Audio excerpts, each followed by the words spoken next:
All right, so let's look at these examples.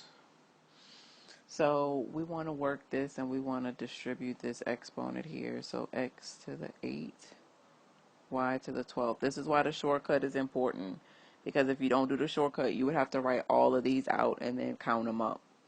So it's like expanding just so you can go back to condensing. But that's why they have the shortcut rules. Learn the rules and you're good to go. So then this 4 has to go down to the denominator.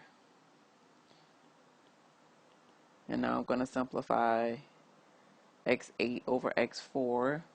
Space is the same. I subtract the exponents. y12 over y20. I would get y to the negative 8. I cannot have a negative exponent. And I know just from looking at it before I subtract, I got y to the 20 at the bottom. That's 20 y's spaced out, multiplying together with 12 y's in the numerator. So I know I'm going to have y's left over at the bottom when I know what the expanded form looks like. So therefore, my exponent can't stay negative. So my component must be rewritten in its reciprocal form. So the y to the 8 goes down into the denominator.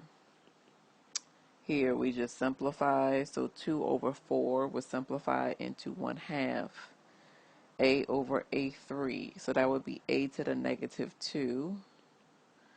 And then b4 over b6 would also be b to the negative 2.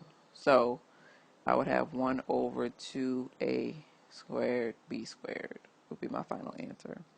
And even before I did it, I don't even have to write them as negative 2's. I can just see right here, 1 minus 3 is negative 2, so I'll leave it in the bottom.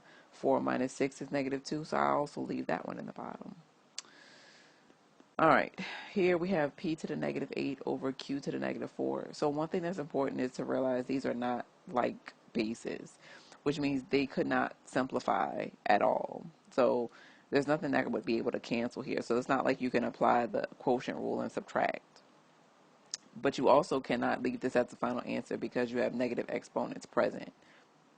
And so the rule says you write it each component in its reciprocal form. So the Q4 would go to the numerator, the P8 would go to the bottom.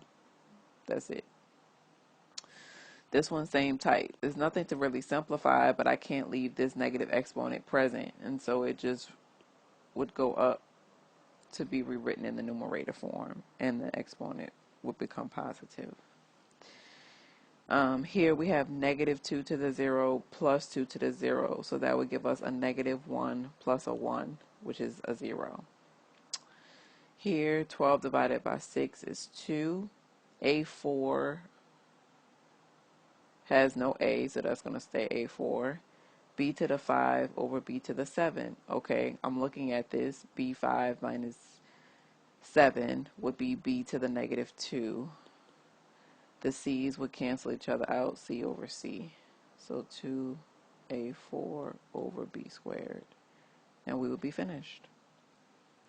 So these cancel out because they're C's. So C over C, what's that mean? Well, it would mean 1 minus 1, which is C to the 0, which is a 1.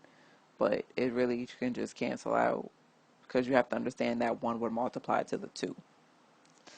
Here, I have that negative 3. So what we're going to do is we're just going to rewrite it immediately to get rid of the negative exponent. And then we'll distribute. And then we can simplify the 8. And that would be our final answer. 2 to the third power is 8.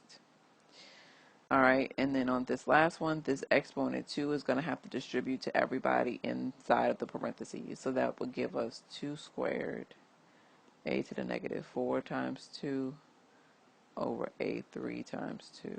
So 4a to the negative 8 over a to the 6th. So what we can do here is we can just combine these. So it would be 4a to the negative 8 minus 6. 4a to the negative 14, but I know I cannot leave that as my final answer.